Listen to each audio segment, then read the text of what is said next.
This is your boy J-Hop, my co-host Rage, and this is hashtag Expeditiously. No, hold up. No, you asked me a question, I'ma finish this shit. Ain't no cutting me off or none of that shit. This my shit. Wardrobe, set. We don't need none of that shit. When real shit happen, y'all see that shit come down. If it ain't doing that, you ain't smoking Expeditiously. Clap your hands now, people, clap now. Clap your hands now, people, clap your hands. Well, I just figured this is the third cast that we're on right now. Yes, sir. Yes, sir. And it's honestly been therapy for me as well, Rage. Yeah. It's been therapy for me as well, Rage. I get to see myself like I never seen myself before because I'm not acting and I'm not playing another role. Okay. And I notice what I'm sure a lot of my fans, friends, family, and followers may have noticed. But understand that, it's been years of me in the jungle with the wild animals. Because this whole thing about no matter what level you on, it's a jungle out here. You know what I mean? It's a jungle sometimes make me wonder. But yeah. But expand on that. What you mean? What you mean by jungle? I had to adapt to dealing with the wildest of the wild. Building bonds and relationships with the gorillas, the lions, the tigers and bears. The shit that everybody else feared, the type of people everybody else feared to deal with. And I was only put in that situation because where I'm from. You know what I'm saying? That's what, so if you put a person somewhere, then take them from there. They're gonna go back to what they know. Okay. They're gonna go back to communicating and dealing with the people. Their default programming. Right. Okay. So I'm rolling. Now, I'm elevating to the next level of the jungle. But I want all my fans and followers to understand y'all watch this journey that I'm taking. You see what I'm saying? It's being documented. You're going to witness the growth. You're going to be able to go back to podcast 1 and say hashtag Expeditiously episode 1. And now you're looking at episode 50. Like, wow, he really grew. And it's a catalog. Because trust me, that's just like, anything left in the wild, when you bring it back to civilization, it takes a little time for it to adapt. Yeah, what's funny is, just to put in context what you're talking about, because we was talking about it a little more expeditiously earlier. You know what I mean? We just talking about what when you say the wild, you just mean the other side of the fence. The other side of the fence. What you know what I'm saying? Out there. And on the other side of the fence, I was on the firing line. Firing line, there it is. You know what I'm saying? So I had to deal with everything, firsthand. And I mean, not complaining. I made it through in the whole 9, but just understand any of my shortcomings you may see or hear or different languages or tones that I might use is coming from the where I've been for the past 10 or 15 years. And it's funny, we was talking earlier because how we be sparring. I was like, right. He was like, yeah, I've still got that jungle in me. And I'm like, well, wait a minute. There's different forms of jungle. You got the jungle maybe from the soil and the wild vines and the actual animal, but then society's a jungle too. We got the corporate jungle. Right. You dig? The socioeconomic status quo jungle. Right. So all I was saying is no doubt, your tactics might adjust, but it's still a fight. Yes. You still got to watch the jackals, the hyenas, and the, the snakes and all that. You know what I mean? You got corporate gangsters out here, industry gangsters, and they ain't get to where they at by just being, soft and being able to be ran over. So, that was just something that I just wanted to, share. So, I know it. I see it. I know what it is. I'm a little rough around the edges, but shit, give me a little time back at it. And then this podcast shit, this is some new shit to me. You know what I'm saying? Okay. Podcasting, man. I was still running around here knocking on doors, making phone calls and shit. You know what I'm saying? Till a little fat feathered friend came along and said, man, fat feathered friend. ain't nobody doing that shit no more, man.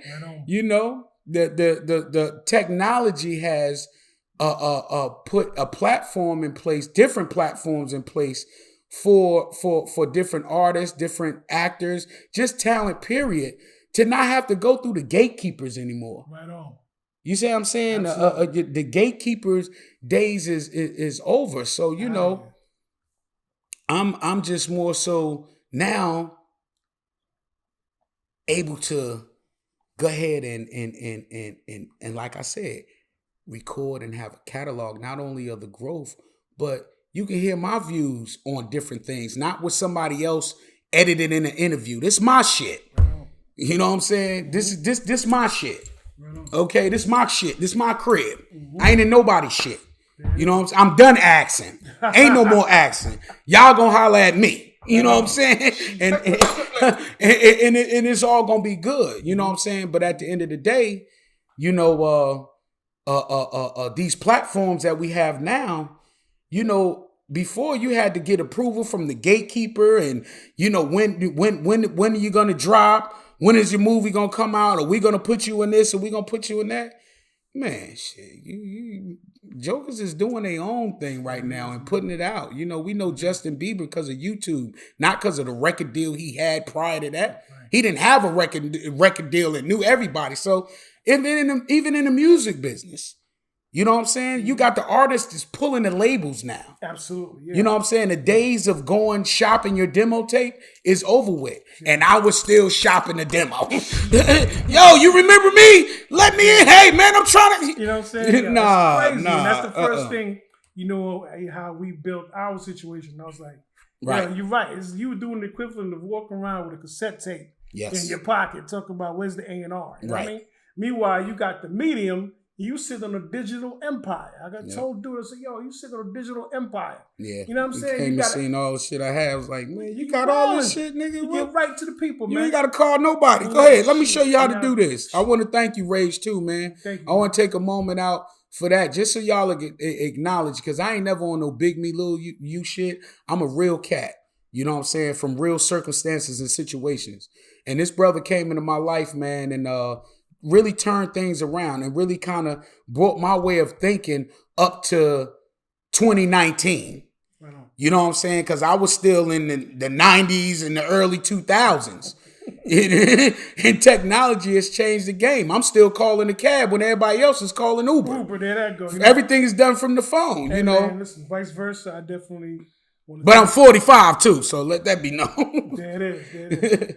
Vice versa, I also want to, you know, return the gratitude, and you invited me into your house, and I've been turning around the dishes. Right. Yeah. Shout out to Jermaine Hopkins, the Hopkins family. Good.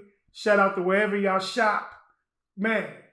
The meals has been alright. Shout out to the wifey, Renee, man. I couldn't do it without her, man. She helps hold this whole thing down. Southern hospitality at its best. Yeah, let's get it, man. But listen, Hop, you know, definitely appreciate, you know what I'm saying, your testimony and your testament in terms of how you looking to make sure that our audience grow with us, you know. But I want to get right on down to the cast, man, and deal with the situation that we're faced with us, that's facing us now. Right. In terms of another major loss, bro. Major loss. Major loss. Much respect. Condolences out to the family of John Singleton. I want to call him a revolutionary. Yes. Because he qualifies for that. And we don't. And listen, anybody who know me, you know my pedigree. You know we don't dole that classification. Right. Out. Right. You know what I'm saying? And I mean, I don't want to misspeak the people who I definitely believe have the right to dole that classification out. But based on my limited experience around him, I believe that John Singleton qualifies as a revolutionary. Yes, just with his body of work, and where you take a movie like Baby Boy, a lot of people really didn't get that, Rage. A lot of people didn't see the underlying message in Baby Boy. Right. Whereas we're programmed as black men to still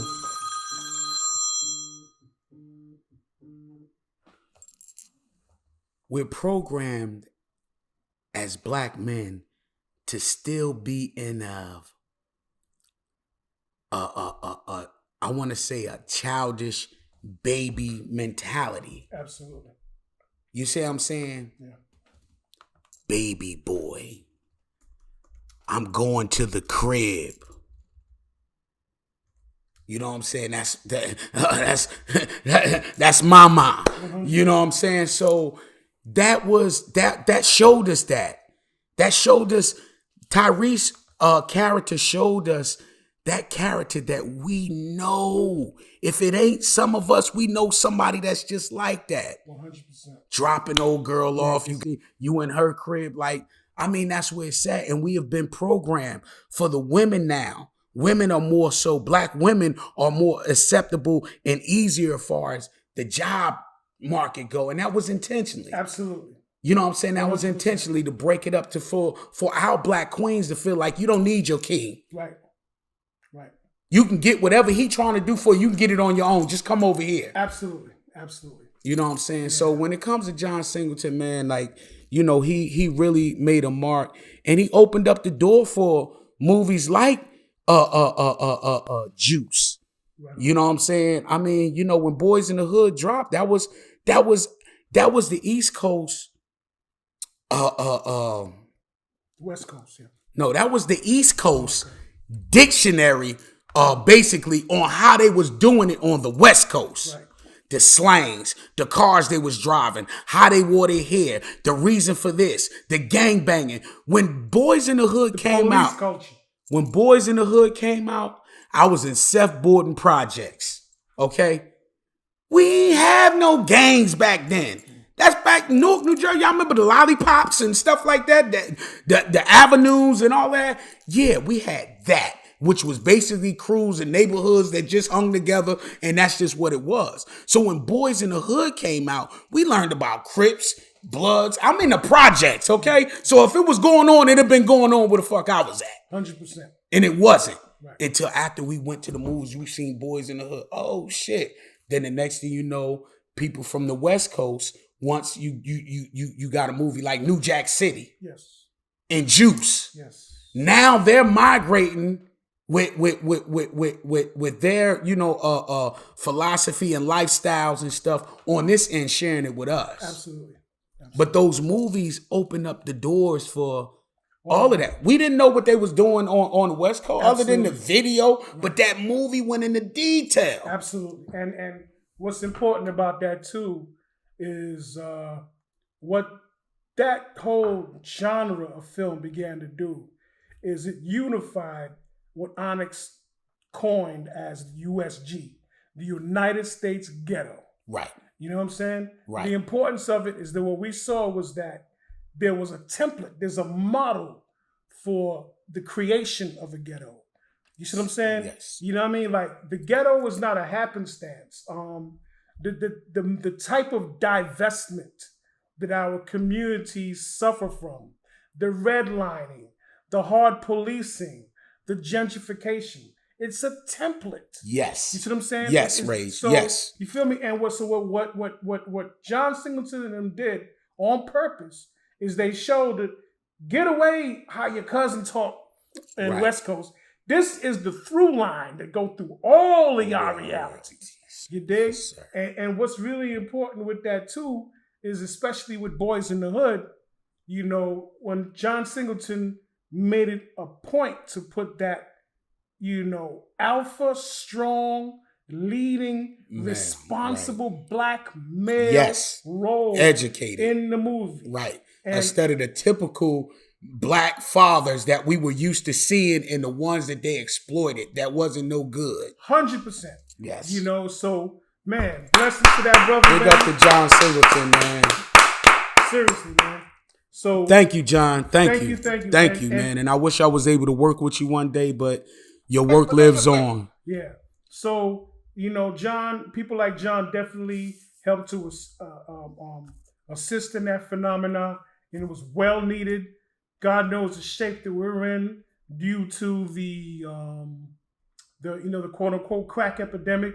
the quote unquote so-called war on drugs. Right. You know what I'm saying? The Rockefeller laws, and man, he helped bring some clarity with that type of art testimony. Well, just look at the Michael Jackson "Remember the Time" video. Man, see, Mike wrote that song "Remember the Time." It was basically to a girl. When you seen the video, John took that song and took it back. Do you remember the time when we were kings and queens? Expeditiously. You see what I'm saying? Absolutely. So, you know, that major contribution, man. Major contribution. Even to tap on that, again, you know what I'm saying? That was the ultimate swag, you know? Right. And again, just to also, you know, clarify why I'm making sure that I review John Singleton's importance and his significance as a fighter. Yes. For our humanity. Particularly for him to step out on a limb and interpret Michael Jackson's video of Remember the Time, which was obviously written in a romantic form in terms of a man asking a woman, do you remember the time? John Singleton interpreted to mean, do you remember the time we were kings and queens? Right.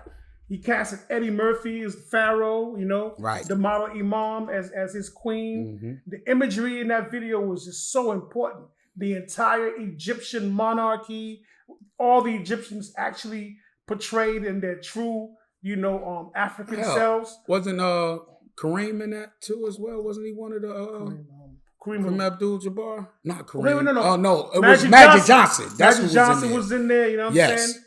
I remember when they did that video, man, that was major because it was nothing like that. There was no videos like that. And another shout to Mike, man. Mike took the video era to the whole nother level. Right. His videos was like mini movies. Absolutely. And when I would look at that too, it's important, again, you know, we have to be social analysts. We have to do our own studies of our fallen, you know, and gone soldiers. Right. We can look at the Michael Jackson thing in terms of you know, Michael Jackson didn't make any mistake moves. Everything he did was calculated. Right. Why would he choose a John Singleton from the Boys in the Hood fame and showing his revolutionary fervor as he did? Why would he pick him to do that video? These are, in my opinion, these are. Mike wasn't as far left as y'all might have thought he was. That's my point. He still, you know, had his blackness. Absolutely. And knew the real. And you got to realize, Mike dealt with the tycoons, you know, in the industry. Right. So he getting it firsthand, and then as a black man. So he knew what it was. Right. You know, but able to stay on that level, you have to slip through the cracks. That's some of the tactics, you know what I'm saying, that I'm learning. Right on. Right. You know, because I'm up front here. Right. Look, is we doing this or not? Nah, all right, cool. I'm gone. Right. And in this industry, it don't always work. Like a lot of times you scare people off with that. Absolutely. You remember the movie Colors with Sean Penn? Yes. Remember that scene where he was they were getting ready, I think, make a bust on the enemy, and he was about to rush in and bust in, and then the OG, Sean's OG, I forget the actor's name, you guys know him. He was like, he gave him the story of the two bulls that was getting ready to go and fuck some cows. Fuck some cows. He said, yeah. He said, he said, Dad, let's go and fuck all these cows. Fuck one of those cows. Yeah, fuck one of these cows. He said, no, let's walk down there and fuck them all. You know what I'm saying? So, you know, it's a story of etiquette, man. And John Singleton obviously definitely displayed some etiquette. And one of the last things I want to do, and I do intend to be long-winded about John Singleton. This is right. This could be a whole cast. The whole thing, man. Right. You know, this is a personal. I had intentions of meeting this brother, man. So it's almost like a personal loss. But specifically going back to the baby boy thing, I want to show this through line of this Pan-African ideology that all of us, as we attempt to regain our humanity, we all start showing signs of trying to go back and find our humanness. Right. In the Baby Boy movie is based on the philosophical musings of a very quote unquote controversial psychiatrist named Francis Cress Welsing. All right. Francis Cress Welsing wrote a book called The ISIS Papers. And the movie Baby Boy is... We got a fact check moment right now. Y'all go do the knowledge, man. Just Google Francis Cress Welsing, Baby Boy. In fact, the movie Baby Boy starts with a quote from Francis Cress Welsing. Francis Cress Welsing, she pretty much posed, I wouldn't call it a theory, she posed the gospel saying that the black male is in an infantile role in the American paradigm. I mean, that's why we call our homes cribs, call our girls mama, you know what I'm saying? And we just won't grow up. Right. And society's gotten used to us being boys. You dig? And that's why the movie was called Baby Boy. Mm-hmm. So what he did is he fleshed out that hypothetical person from the book into the character of Tyrese in the movie. You know, and so I just want to big up John Singleton. I want to definitely put a battery in the back of any future John Singletons out there. Yes, the brother, for sure. Let's get it. We need it. We got to counter this nonsense that, you know, constantly being put in our face. Let's get a control of our image, and you know, let's take it to the next step. So most certainly, man, John Singleton, rest in power. Rest in power, John. Right on. All right. So okay, now we back. We back. And you know what it's time for. I think I know what it's time for. You know, man, like I said, it's therapy for me, man. This is our marijuana moment. Marijuana minute. And moonshine moment. Moonshine moment. All right. Marijuana minute and moonshine moment. But this month, he drinking water. But you know what? I'm going to let him go into the tape, but let's do this. We're going to get into moonshine in 1 minute. Yeah. But on the marijuana moment, I think I want to transcend from going into so much of the knowledge about the, you know, a marijuana moment and get more into, you know, little short stories from my experience with it. You know, like right now, to all my sponsors out there, I really appreciate y'all not getting at me. So y'all can go ahead and start getting at me, all, you know, the growers and all of that, you know what I'm saying? The Jungle Boys, all of y'all holla at me, man, because right now, my marijuana moment is about that re-roll and fold that all smokers know about. When you gotta go in the ashtray and break down the roaches. See, I'm a realist. I don't care if the world know it. Yeah, I just broke down some roaches and I'm about to smoke this shit. You see what I'm saying? So can you walk me through this? What's going on, man? Okay. What's going on here? Basically, when you smoking, like my ashtray, say hello to ashtray, right? So I don't dump my ashtray.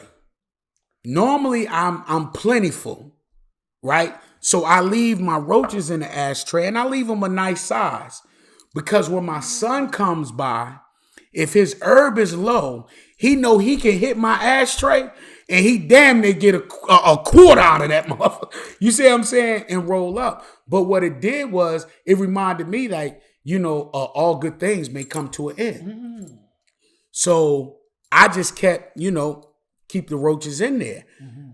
So now that it's not as plentiful, I'm not traveling as much or whatever, you know, sometime, like this time, I got a result to the ashtray. Okay. Like many of my smoker colleagues out there, you know what I'm saying? My smoker friends and buddies that, you know, we're going to go and, but it'd be the best part of it sometime because it's the back end. So am I also to understand that not only do you do this as a personal precaution to when you might need weed in the future, but you're also in your own way recycling? Yes. Okay. So yes. Okay.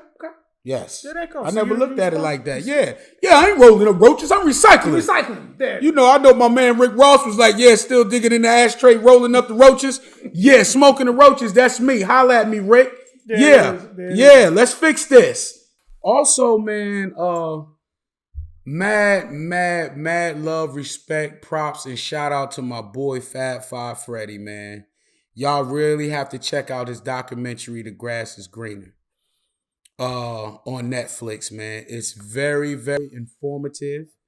It takes you all the way back to the history, of marijuana and how it got its name and everything. I'm gonna let Rage go into more of the details with it because he really studied the documentary. I mean, I watched it. I really enjoyed it. But we two different figures here.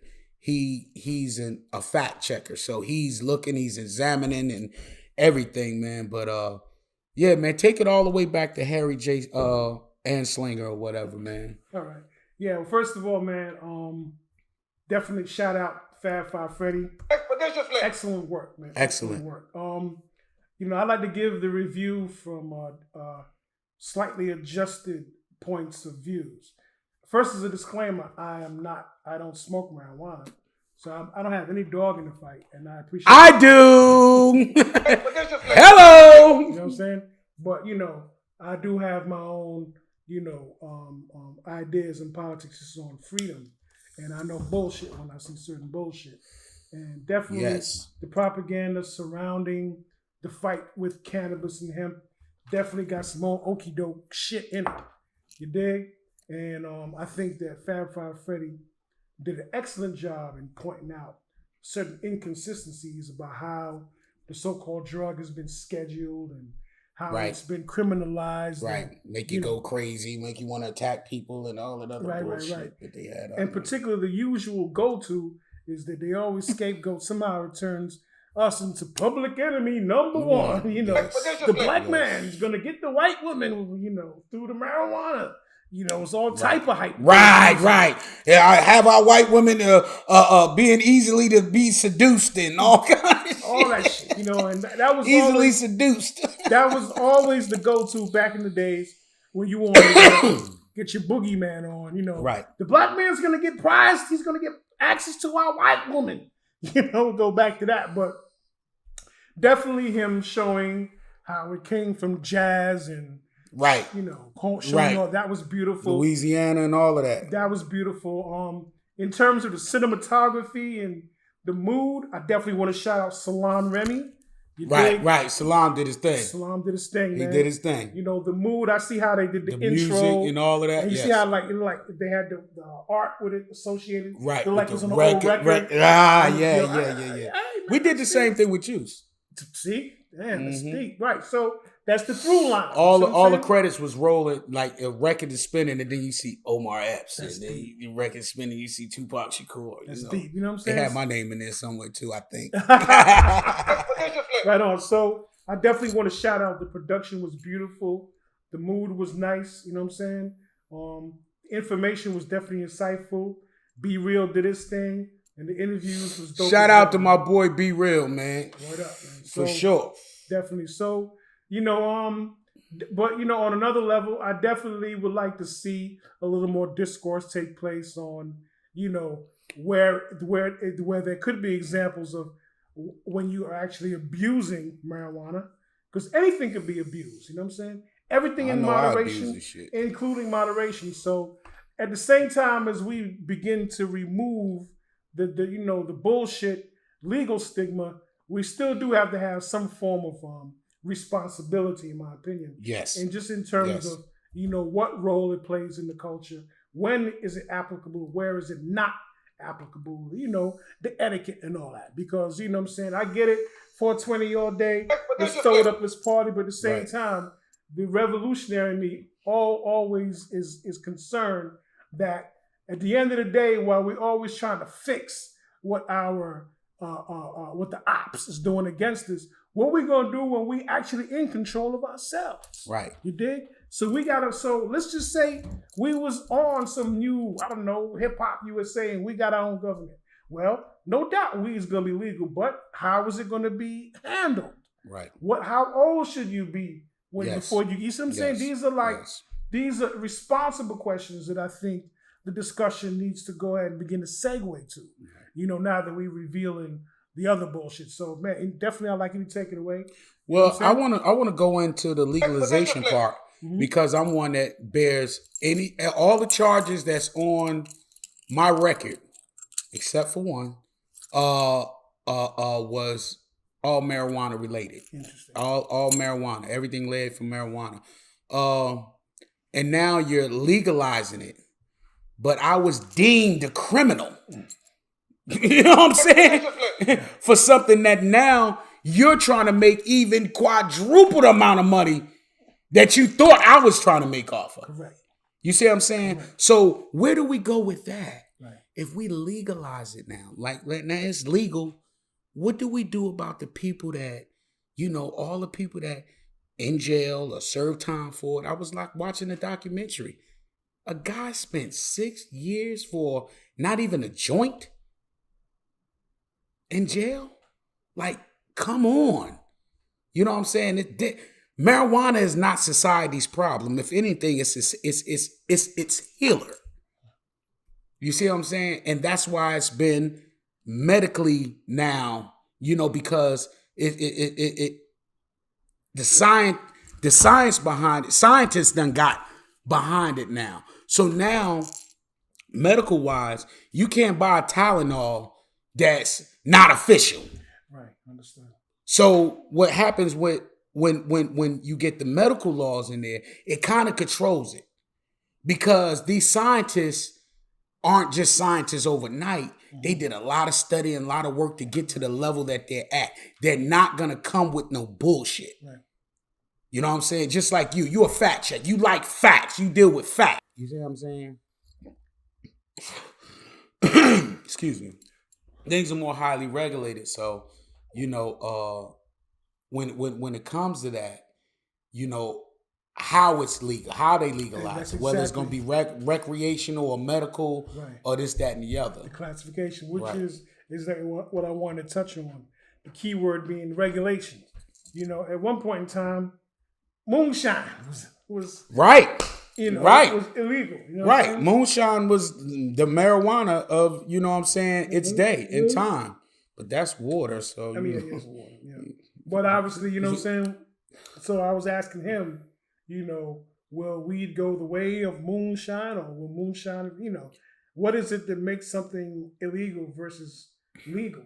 That's a whole discussion. And I know y'all see I got the tape around this bad boy right here.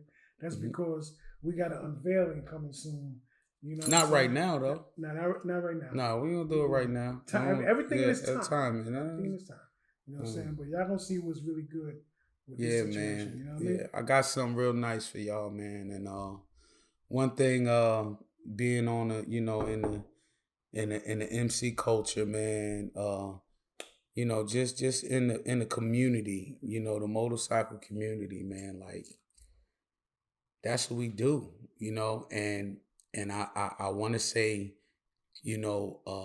the South have more privilege because, when I was in Jersey and New York and shit, like, niggas wasn't running around talking about some moonshine.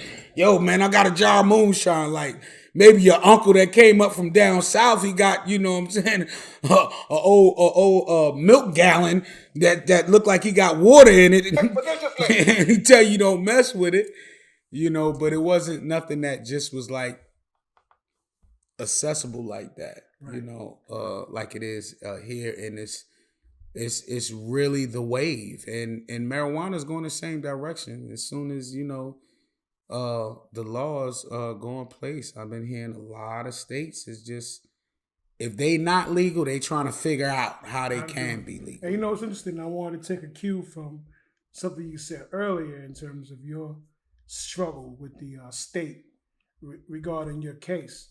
It's being discussed now, and a lot of the champions of the plight of our people in this country are beginning to hold the power structure's feet to the fire in regards of, okay, now that we have all these people swelling the prisons for nonviolent acts related to marijuana busts, now that it's legal, what do we do retroactively, you dig, to heal that sore? We talking about letting brothers out of jail now, you see what I'm saying?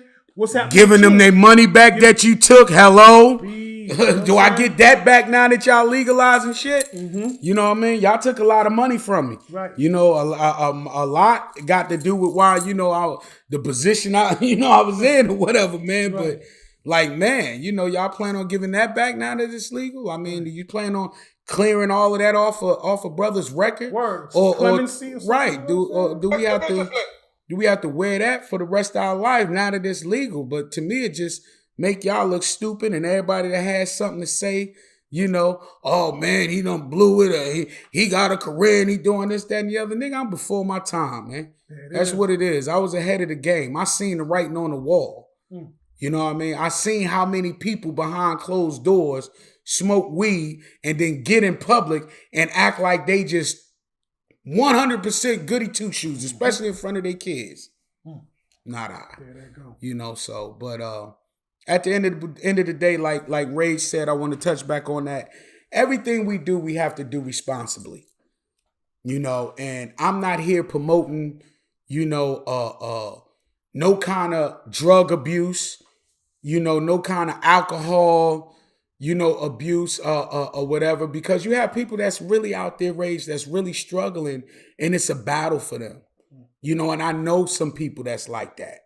You know, it don't even have to be a drug, just with alcohol.